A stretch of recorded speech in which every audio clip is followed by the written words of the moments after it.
주신 귀한 찬양 감사합니다. 오늘 중추절입니다. 또 민족의 절기를 맞아서 경량각지에 흩어진 우리 믿음의 식구들이 그 은혜 가운데 승리하기를 원하고요. 또 예배 가운데 나오신 여러분의 더한 하나님의 큰 또 돌보심과 또 승리가 있길 원합니다. 영국 런던을 방문하는 신자들 크리스찬이라면은 꼭 방문하고 싶은 곳이 있습니다. 웨스트민스터 대사원, 사원이라고 해서 좀 이제 이상한 느낌이 듭니다만 원래는 교회입니다. 교회라고 생각하시면 될 것 같아요. 근데 이 오래전에 이 웨스트민스터 대사원에서 있었던 한 가지 유명한 일화가 있습니다. 한 무리의 방문객이요, 그 웨스트민스터 대사원을 방문을 했습니다. 안내자가, 그 교회 안내자가 나와서 그 교회의 역사적인 아주 그 찬란한 내력들, 이력들을 설명하고, 또 거기에는 이제 많은 그런 이제 역사적인 인물들이 묻혀 있거든요. 그들의 찬란했던 그런 업적들을 이제 설명을 했습니다. 이곳저곳을 다 이제 돌아보고 설명이 끝나고 난 후에 방문객들에게 혹시 궁금한 것이 있으시면 질문을, 물음을 이제 하셔도 좋다, 이렇게 얘기를 했습니다. 그때 이제 미국에서 온 한 여자 신자께서 이제 질문을 했습니다. 선생님, 우리를 잘 안내해 주셔서 우리가 이 교회에 훌륭한 그런 신앙의 내력들, 또 여기에 묻혀 있는 아주 신앙의 영웅들, 역사적인 인물들에 대해서 잘 알았습니다. 한 가지 의문이 있습니다. 우리가 이런 이제 얘기를 많이 잘 들었지만, 그러나 오늘 이 교회를 통해서 구원 얻은, 이 교회를 통해서 지금 구원 얻은 예수를 믿은 사람은 원래 몇 명이 됩니까? 그렇게 물었을 때에 그 안내자는 너무나 당황을 하고 그게 말을 못했다는 그런 유명한 일화가 있습니다. 자, 이 일화가 주는 우리에게 교훈이 뭡니까? 아무리 교회가 장엄한 건물이 있어도 오늘이 없는 데야 무슨 소용이 있겠나 하는 거죠. 내가 내 과거에 이랬다고 하는 그런 찬란한 영광이 있다 할지라도 오늘이 없는 것들은 아무 소용이 없다는 것이죠. 내가 아무리 화려한 종교적인 수로를 가지고 내가 여러 가지를 표현한다 할지라도 오늘 생명력 없는 신앙생활을 한다고 하면 사실은 그것도 별로 도움이 되지 않는다는 것입니다. 우리의 신앙은 철저하게 현재적인 신앙이 돼야 된다는 것입니다. 자, 다음 주까지 우리가 이 요한이 전해준 첫 번째 축복 이제 표적의 이제 오늘은 세 번째 시간이고요. 다음 주까지 보려고 하는데요. 이제 갈릴리 가나라고 하는 곳은 아주 이름 없는 조그만 동리입니다. 거기에서 있었던 첫 번째 표적이죠. 잔치집이라고 하면 흥겨움이 있어야 됩니다. 거기에는 어떤 것보다도 더한 즐거움이 있어야 되죠. 그러나 가장 중요한, 유대인의 잔치에서 가장 중요한 포도주가 떨어짐으로 말미암아 당혹스럽고 낭패감이 그들을 휩쓸고 또 걱정과 염려가 있는 것입니다. 그러나 그 자리에 주님이 함께 하심으로 말미암아 물로 포도주를 바꿔내심으로 말미암아 그 잔치집에 하늘의 기쁨이 회복했더라 하는 것들을 우리에게 보여주고 있는 것입니다. 자, 그러나 이것을 우리가 그냥 과거의 사건으로만 우리가 기억한다는 것은 아무 도움이 되지 않습니다. 물로 포도주를 만드신 이 표적이 또 없는 가운데 있는 것 같이 부르신 하늘의 그 기쁨과 희락이 오늘 우리에게는 필요가 없느냐 하는 것이에요. 어떤 면에서 오늘 이 시대를 살아가는 우리에게는 정말 진정한 기쁨이 사라져버린 시대를 살아가고 있습니다. 사실은 기쁨보다는 우리의 삶에 자꾸 경험되어지는 것이 당혹스러운 사건들, 또 우리에게 절망이 가득한 일들, 이런 것들이 우리의 삶을, 우리의 언저리를 그렇게 삶에 가득하죠. 그렇기 때문에 우리는 오늘도 우리의 삶에 이 물로 포도주를 만드신 표적과 같은 그런 일들이 있어야 된다는 것입니다. 로마서 14장 17절에 말씀하신 것처럼 의와 평강과 희락이라고 하는 그 주님이 주시는 기쁨, 희락이 우리 개인과 가정과 우리 공동체 가운데 가득해야 된다는 것입니다. 자, 그러면 우리가 이런 이제 놀라운 은혜가 우리에게 있기 위해서 우리에게 어떤 믿음의 결단이 필요합니까? 먼저 주님을 여러분의 삶의 모든 곳에 다 초청하라고 얘기하십니다. 오늘 우리가 잘 아시는 것처럼 이 갈릴리 혼인잔치의 기적의 첫 번째 스텝, 첫 번째 발걸음은 우리 주님이 거기에 초청을 받았다는 것이에요. 우리 주님이 초대를 받고 그곳에 주님이 함께 하셨다는 것입니다. 자, 1절과 2절 말씀 보십시오. 사흘째 되던 날 제가 다음 주쯤 사흘째 되던 날이 무슨 의미인지는 제가 다시 밝혀드릴게요. 사흘째 되던 날 갈릴리 가나에 혼례가 있어 예수의 어머니도 거기 계시고 예수와 그 제자들도 혼례에 뭘 받았다? 청함을 받았더니, 그러니까 사도 요한이 바라보는 이 첫 번째 놀란 잔치집의 축복의 첫걸음은 그들이 주님을 초청했다는 거예요. 그걸 지금 우리에게 밝혀주고 있는 것입니다. 물론 예수님을 초청한 이유는 있습니다. 1절 하반절에 예수의 어머니도 거기 계시고, 또 예수님의 어머니 마리아가 이 집의 잔치집의 문제에 아주 적극적으로 개입을 하고 계세요. 관심을 가지고 있죠. 그래서 많은 주경학자들은 이 집이 마리아의 친척이었을 것이다, 이런 이제 가능성을 열어놓고 있습니다. 그러나 갈릴리 가나 사람들이 예수님을 초청한 것이 이 관계 때문에만 초청한 것은 아니에요. 이 사도 요한이 요한복음 1장부터 우리에게 얘기하는 것이 있습니다. 그것은 세례 요한, 뒤를 예비하는 자인 세례 요한이 그가 요단강 근처에서 보라 세상 죄를 지고 가는 하나님의 어린 양이로다, 그 강력한 말씀을 전할 때에 이 하나님의 어린 양이신 예수님에 대한 소문이 각처의 요단강 근처에 퍼졌다는 거예요. 이게 분명히 여기에 이제 기록은 되지 않았지만 여기에 갈릴리 가나 사람들에게도 이 소식이 들려졌을 것이란 것입니다. 그 당시의 사람들은 아무 소망이 없었습니다. 로마의 속국 아래서 그들은 신음을 하면서 그들은 언제든지 자기들의 삶을 변화시켜 줄 수 있는 그 그리스도 메시아가 그들의 삶에 오기를 기다렸습니다. 그런데 보라 세상 죄를 지고 가는 하나님의 어린 영이로다 하는 그 소식이 그들에게 들려졌을 것이란 것입니다. 그래서 그들은 그들의 삶에 무너져버린 그 희망과 소망을 다시 한번 새롭게 할 그 예수님에 대한 기대가 있었다는 것이에요. 그래서 오늘 그들은 예수님을 초청한 것입니다. 놀라운 것은 예수님을 초청했을 때 물이 변하여 포도주가 된 것처럼 무가치한 것을 가치 있는 것으로 바꾸어 내셨습니다. 그들의 삶의 모든 결핍들은 하늘의 풍요함으로 부함으로 채워주셨습니다. 그들의 걱정과 근심과 염려는 하늘의 기쁨과 희락으로 하나님이 부어주셨습니다. 그러므로 교회와 신자의 삶이 무엇인가, 우리의 삶에 주님을 초청함으로 말미암아 우리는 주님이 주시는 은혜가 무엇인가를 배워나가는 삶인 것입니다. 여러분 보십시오. 모세 손에 들려있던 그 지팡이, 원래 시작은 모세 지팡이라고 되어 있습니다. 그러나 하나님께서 그의 삶에 개입하시고 간입하실 때 그 지팡이는 모세 지팡이가 아니라 하나님의 지팡이라고 이름이 바뀌어집니다. 그래서 마른 막대기 같은 그 모세가 그 하나님의 지팡이를 들고 나갈 때에 홍해가 갈라지기도 하고 반석이 깨트려져서 거기에서 생수가 터져나오죠. 우리는 다윗의 삶을 잘 알고 있습니다. 홍안의 미소년이 무슨 능력이 있겠습니까? 그러나 그가 들고 나갔던 그 물맷돌은 골리앗이라고 하는 그 어마어마한 거인의 체격과 무기가 무색하도록 했습니다.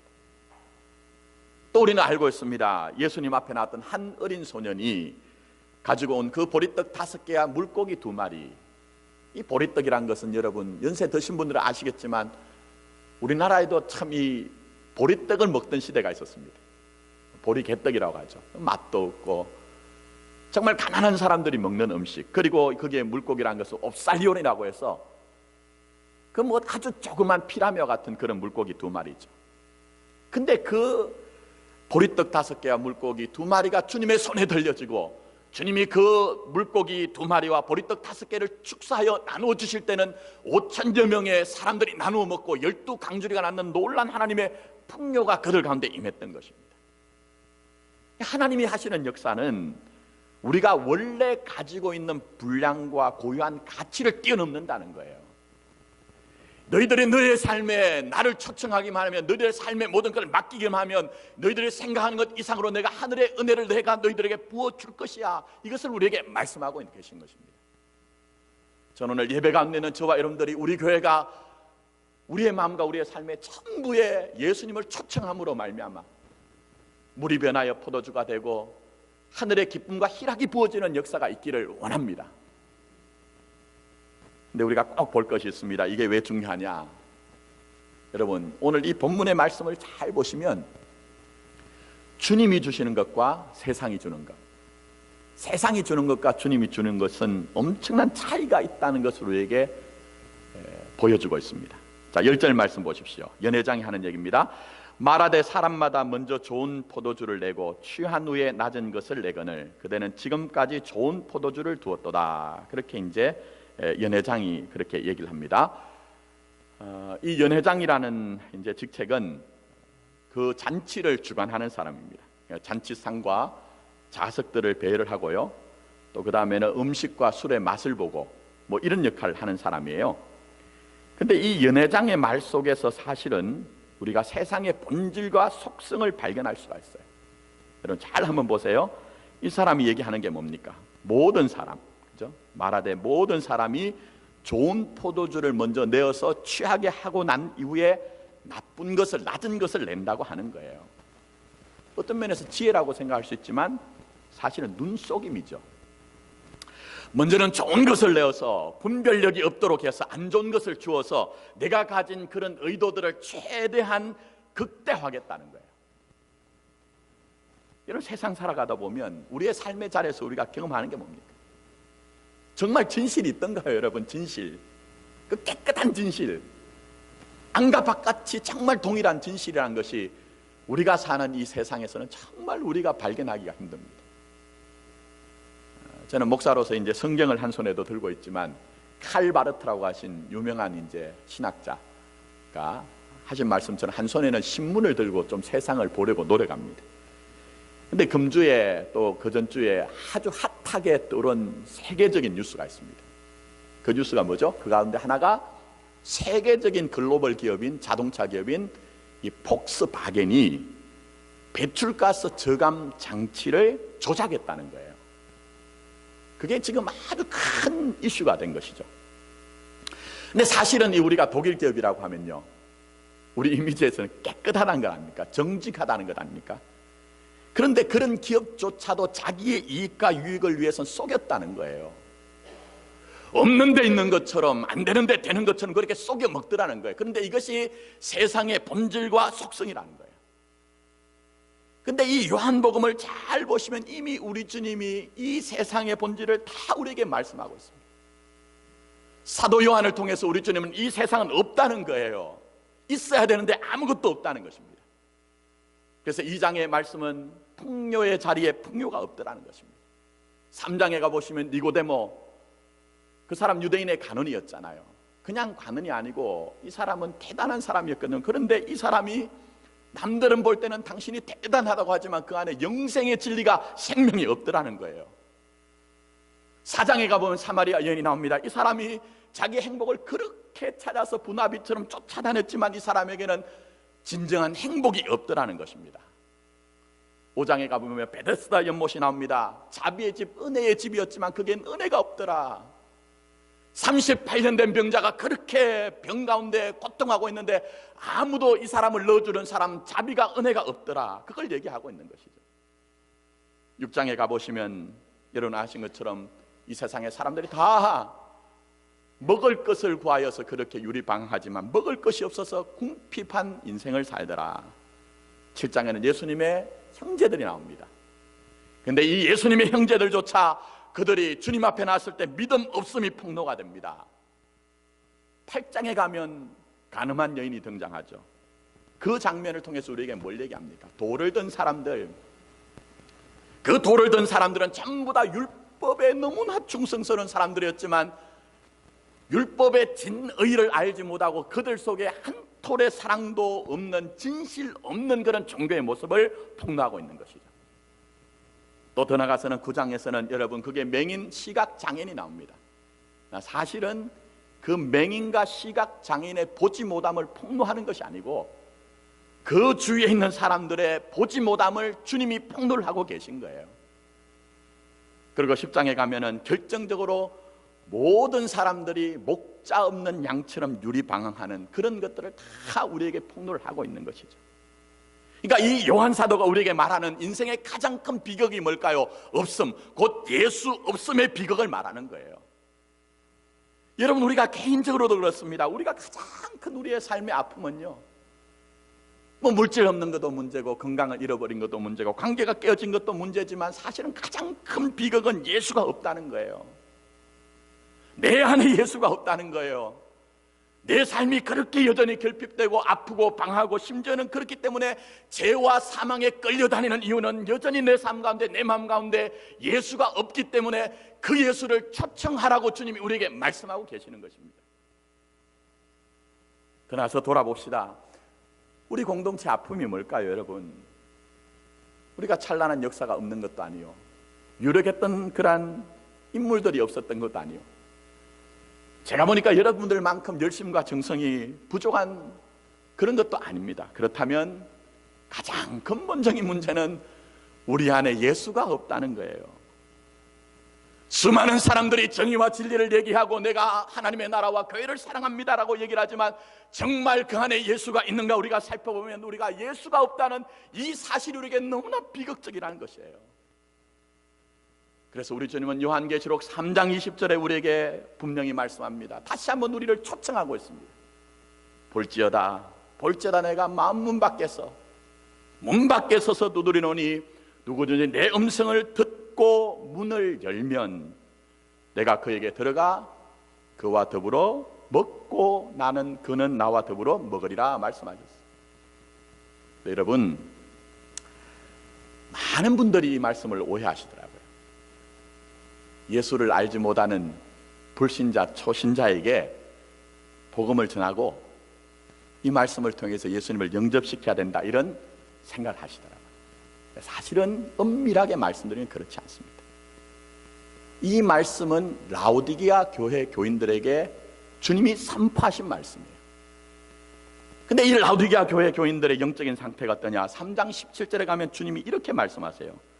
네가 말하기를 나는 부자라 부요하여 부족한 것이 없다 하나 내 궁광 것과 가련한 것과 가난한 것과 눈먼 것과 벌거벗은 것을 알지 못하는도다. 주님이 책망을 하세요.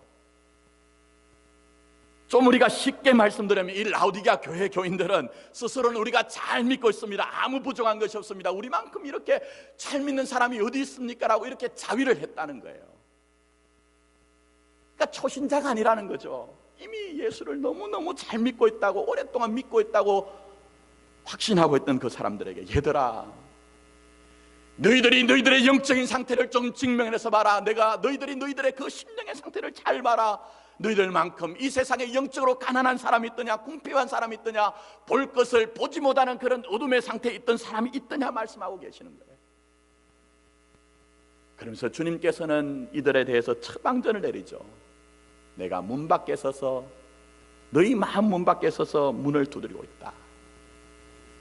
누구든지 내 음성을 듣고 문을 열면 너희들이 나를 초청하기만 하면 내가 너희들에게 들어가서 그와 더불어 먹고 그는 나와 더불어 먹으리라. 무슨 말씀입니까, 여러분? 예수가 네 마음과 예수가 너의 삶의 자리에 함께 하도록 하라는 거예요. 어느 한 곳에도 제외됨이 없이 너가 내 손 붙들고 너와 함께 하는 그런 인생이 되자는 거예요. 나와 함께 있다는 거예요, 여러분. 여러분, 예수 없는 우리의 삶이 얼마나 가난하셨습니까? 얼마나 아프셨습니까? 얼마나 우리가 우리의 삶에 방을 하셨습니까? 주님이 지금 우리에게 다시 한번 나를 너의 마음과 너의 삶의 자리에 초청해달라. 이 사랑하는 마포교회 공동체의 모든 일들 가운데 내가 함께 있도록 해달라고 주님이 말씀하고 계세요. 우리 다 함께 주님 앞에 나갑시다. 우리의 마음과 우리의 영의 목소리로, 주님, 내가 정말 주님 필요합니다. 정말 주님 필요합니다. 우리 가정에, 내 삶의 자리에 주님이 정말 꼭 필요합니다. 우리 공동체 가운데 주님 오십시오. 우리 가운데 오십시오. 그렇게 초청할 때에 그 첫 스텝 발걸음을 통해 주님이 우리에게 오시고 물이 변하여 포도주가 된 것처럼 하나님의 큰 은혜가 우리 가운데 임할 것입니다. 처음보다 나중이 더 좋아지는 하나님의 놀라운 은혜가 우리 가운데 분명히 임할 것입니다. 우리의 마음과 우리의 삶의 자리에 예수님을 초청하는 저와 여러분 되기를 예수님의 이름으로 축원합니다. 떠나서 주님은 우리에게 순종의 자리로 나가라고 말씀합니다. 자, 오늘 보시면 잔치집은 가장 행복해야 되는 곳이, 가장 행복해야 되는 곳. 그런데 거기에도 뭐가 있더라? 문제가 있더라. 문제 없는 인생이 있나요? 다 문제가 있습니다. 모든 사람, 모든 가정, 모든 교회도 얼마든지 다 문제가 존재한다는 거예요. 그래서 우리가 문제가 없어진 곳에 우리의 발걸음이 있기를 원하는 것은 사실은 그렇게 건강한 생각과 가치관이 아니라는 것입니다. 문제는 우리가 이 문제를 직면할 때 우리가 어떻게 응답하느냐, 반응하느냐, 어떤 태도를 가지느냐 하는 거예요. 어떤 사람은 문제 때문에 결국 그 인생이 결핍으로 끝나는 인생이 있지만, 문제 때문에 오히려 그 축복의 이유와 근거가 되어서 하나님의 큰 은혜를 맛보는 그러한 사람이 있더라는 거예요. 여러분의 태도에 따라서, 여러분의 삶의 방향에 따라서 얼마든지 바뀔 수가 있다는 것입니다. 자, 오늘 본문 말씀 보시면 마리아는 먼저 그 잔치집의 문제를 발견합니다.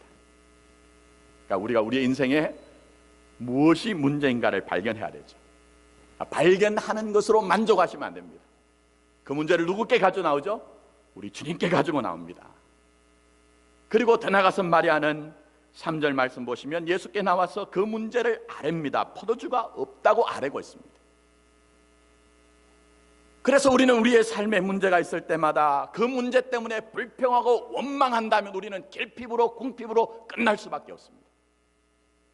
그러나 오히려 우리에게 있는 그 삶의 모든 문제를 주님 앞에 가지고 나가서, 주님, 내 삶에 이러한 문제가 있습니다, 주님께 아뢰고 기도한다면 분명히 그 일들은 우리의 일이 아니라 주님의 일들로 바뀌어지기가 시작한다는 것입니다. 그런데 한 가지 유념하실 것이 있습니다. 꼭 내가 원하는 때에 내가 원하는 방법만으로 이루어지는 것은 아닙니다. 그래서 우리 주님이 마리아가 그런 부탁이 있는데 주님은 내 때가 아니라고 얘기를 하십니다. 보여지시기에는 거절한 것처럼 보여요. 그러나 그 순간에 중요한 것이 있습니다. 그것은 주님을 향한 기대와 소망을 멈추지 말라는 거예요. 끝까지 믿음의 도리를 붙들고 주님에 대한 기대와 소망을 중단하지 말라는 것입니다. 그래서 오늘 말씀을 보시면 이 마리아가 내 때가 아니라는 그런 주님의 말씀을 들었음에도 불구하고 5절 말씀입니다. 그의 어머니가 하인들에게 이르되 뭐라고 하죠? 너희에게 무슨 말씀을 하시는지 그대로 하라.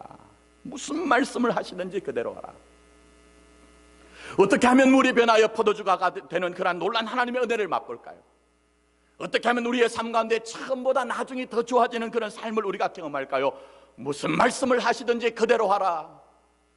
무슨 말씀을 한 말씀을 하시든지 그 말씀 앞에서 그대로 하라는 순종만이 우리의 삶에 물이 변하여 포도주가 되는 것이며, 처음보다 나중이 더 좋아지는 하나님의 놀라운 은혜가 우리 가운데 임한다는 것입니다.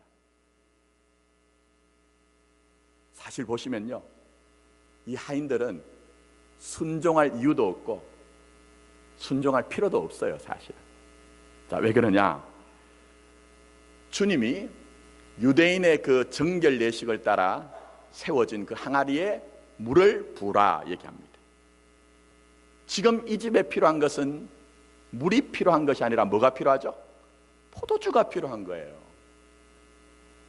아니 예수님, 우리에게 지금 물이 필요합니까? 물은 얼마든지 많이 있는데 포도주가 지금 당장 필요해요. 이렇게 의문을 제기할 수가 있어요. 그러나 그들은 그런 의문들을 다 내려놓고 주님의 그 말씀에 순종했습니다. 또 더 나가서 8절 말씀 보시면 이제는 떠서 연회장에게 갖다 주라 얘기합니다. 사실은 아무것도 변한 게 없어요. 아무것도 변한 게 없어요. 그렇다면 주님 앞에 예수님, 우리가 이 물을 가지고 들어갔을 때 많은 사람들이 우리에게 비난할 것이 아닙니까? 라고 주님 앞에 분노를 터뜨릴 수가 있었을 거예요. 그런데 그들은 그것을 다 내려놓고 그대로 순종했어. 말씀대로 순종했습니다. 근데 놀란 것은 너희들에게 무슨 말씀을 하시든지 그대로 하라는 그 말씀대로 그들이 순종했을 때 어떤 역사가 있습니까? 9절 말씀입니다. 연회장은 물로 된 포도주를 맛보고도 어디서 났는지 알지 못하되 물돈 하인들은 알더라. 여러분, 같은 신앙의 길을 가도요, 아는 사람과 모르는 사람이 있어요. 정말 목사로서 안타까운 것은요, 제가 목회 생활을 하면서 제가 목양하는 그 교회에서 수많은 사람들이 있지만 어떤 사람들은 아는 사람이 있어서 늘 감사하고 감격하는 사람이 있는 반면 모르기 때문에 불평하고 모르기 때문에 실패하고 모르기 때문에 망하는 사람이 있더라는 거예요. 여러분. 특별히 여기에 연회장이라는 사람은 말씀드린 것처럼 그 잔치 자리를 다 주관하는 사람이에요. 다른 사람보다 더 높은 직책, 더 많은 권위를 가지고 있는 사람이에요. 근데 이 사람이 알지 못한다는 거예요. 그러나 도무지 순종할 이유와 필요가 없었던 그 이름 없는 이 순종했던 하인들은 남들이 알지 못하는 놀라운 비밀을 알고 놀라운 비밀을 소유한 사람이 되었다는 거예요. 오늘도 마찬가지입니다. 어떻게 하면 우리가 하나님의 은혜를 아는 자의 자리에 발견될까요? 내가 목사다, 내가 장로다, 내가 권사다, 내가 집사라는 그 어떤 직책이 여러분에게 이런 은혜를 담보해 주지 않습니다. 내가 얼마나 오랫동안 믿었느냐 하는 그 믿음의 경륜이 여러분에게 이러한 은혜를 우리에게 부어주시는 것이 아닙니다.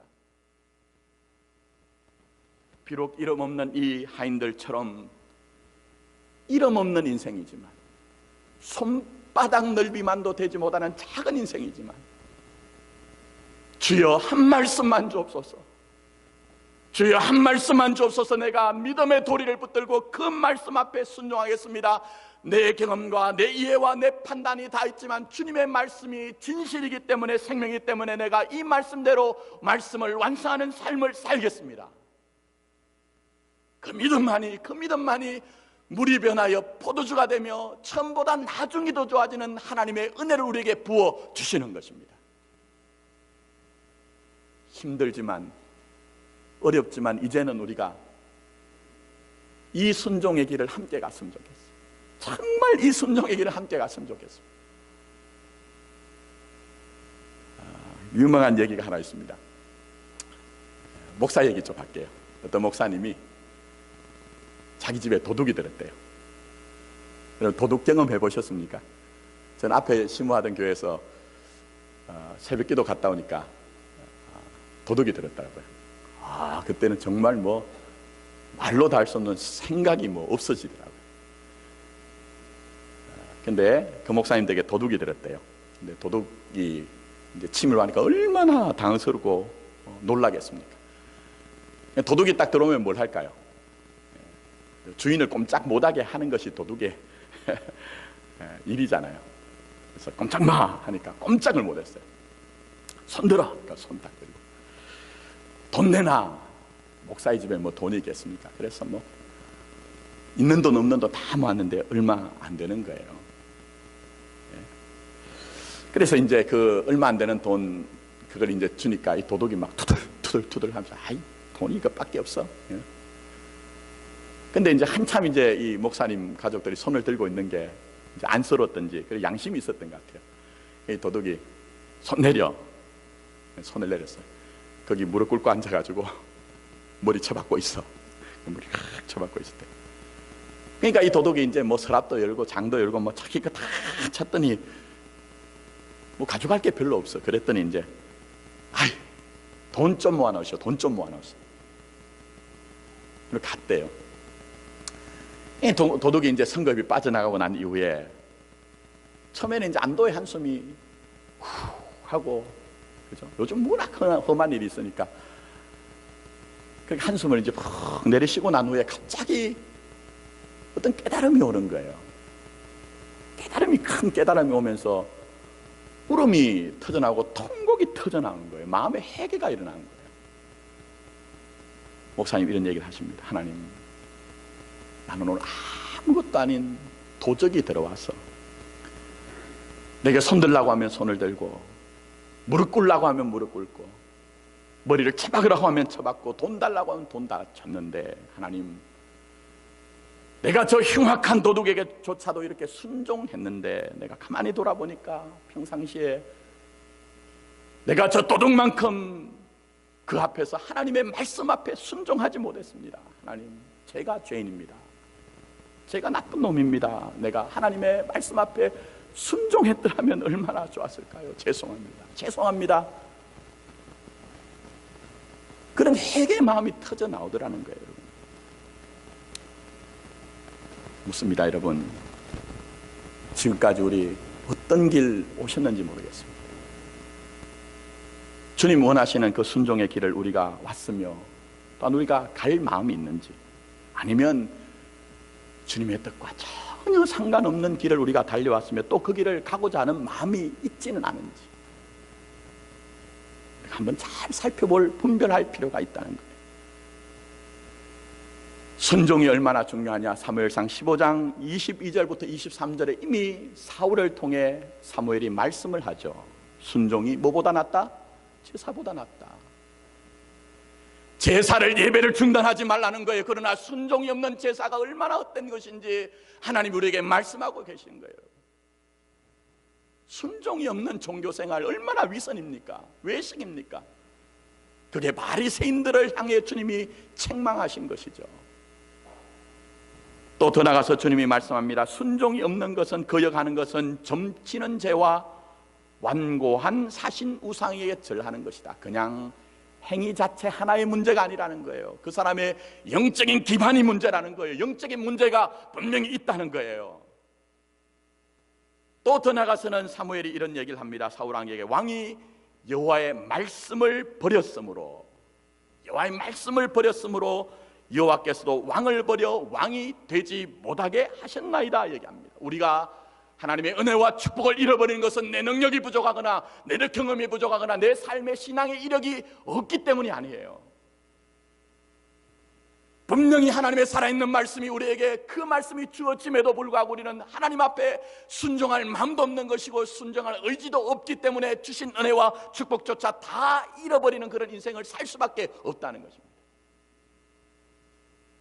그러나 여러분, 불순종할 때 약해지고 불순종할 때 결핍되어지지만, 역으로 힘들고 어렵지만 순종할 때에 약한 가운데 온전해집니다. 순종할 때에 부족한 가운데 하늘의 풍요와 부요를 체득하며 경험할 수가 있다는 것입니다.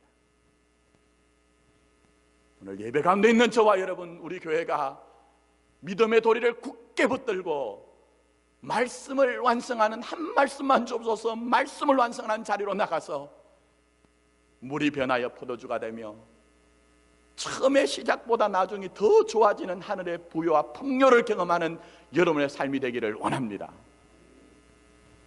말씀했습니다. 우리의 마음과 우리의 삶의 자리에 어느 한 곳도 주님이 여러분의 삶에 제외되지 않도록 하십시오. 주님을 여러분의 삶의 주인으로 초청하십시오. 그리고 다 주님께 올려드리십시오. 그때 우리에게 주시는 말씀, 그 말씀에 힘들고 어렵지만 우리가 순종의 길을 간다면 물이 변하여 포도주가 될 것이며 처음보다 나중이 더 좋아지는 하늘의 기쁨과 희락을 우리 주님은 여러분에게, 우리 교회에 부어 주실 것입니다. 이런 은혜가 저와 여러분들의 있기를 예수님의 이름으로 축복합니다. 아멘. 기도드리겠습니다.